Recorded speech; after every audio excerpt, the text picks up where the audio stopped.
Shalom Aleichem, chers amis, par rapport au sujet qu'on a évoqué le cours précédent, et une personne qui a eu certaines décisions du Beddin qui lui a dit d'appliquer à certains psakdin, et il refuse sans donner une bonne raison pour justifier son refus, eh bien on aurait le droit de publier la chose pour le faire, comment dirais-je, pression.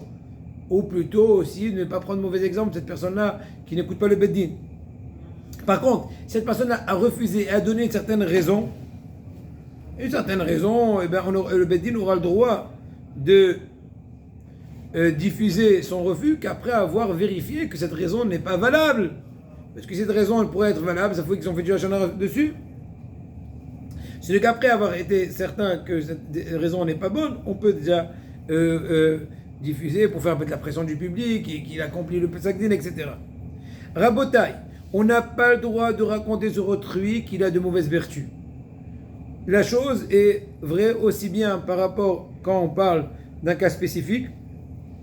Personne s'est énervé gravement cet après-midi, imaginons, ou bien il s'est comporté avec orgueil, dédain, etc.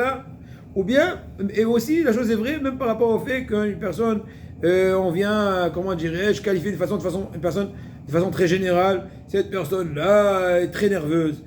Pas elle s'est énervée, très nerveuse, elle est frimeuse, elle est j'en sais rien, etc. Donc l'intention de raconter du mal sur les vertus d'une personne, elle est vraie aussi bien. Voilà, même si, mais je vais me dire, écoute-moi, de toute façon, tout le monde est nerveux aujourd'hui. D'accord, mais c'est pas pour autant que, comment est-ce qu'on dit, c'est pas parce que tout le monde fait la même faute qu'on a le droit de la raconter. Au contraire, il faudrait essayer de le remettre dans les bons chemins. Après, une fois, c'est des intérêts spéciaux, c'est d'autres choses. Il est très possible que cette personne-là qui a ces lacunes-là, au niveau des midot, au niveau de ses vertus, il n'est pas assez conscient de la gravité de l'interdiction et il pense que ce n'est qu'une chose qui n'est pas voulue, mais ça va, écoute, tu t'énerves de temps en temps, l'énervement est humain. Non, rabotaille, rien.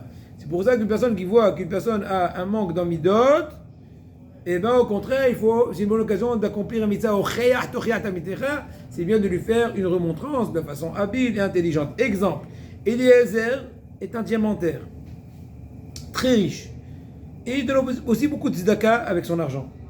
Alors, mais ça, quand on fait une certaine relativité entre sa richesse et la tzedaka qu'il donne, c'est vraiment un pourcentage nul. C'est vrai qu'il va donner peut-être 1 million de shekels, mais par rapport à sa richesse qui est 50 milliards, c'est même pas un apti ni un tchoum. Donc tout est relatif. Donc ne regarde pas le fait qu'il a donné 1 million, regarde le fait qu'il a priori donné très peu. Eh bien tu n'auras pas le droit de venir dire que c'est un avare, ou bien de dire, voilà, tout autre exemple. On donnera au cours prochain encore d'autres exemples dans ce sens.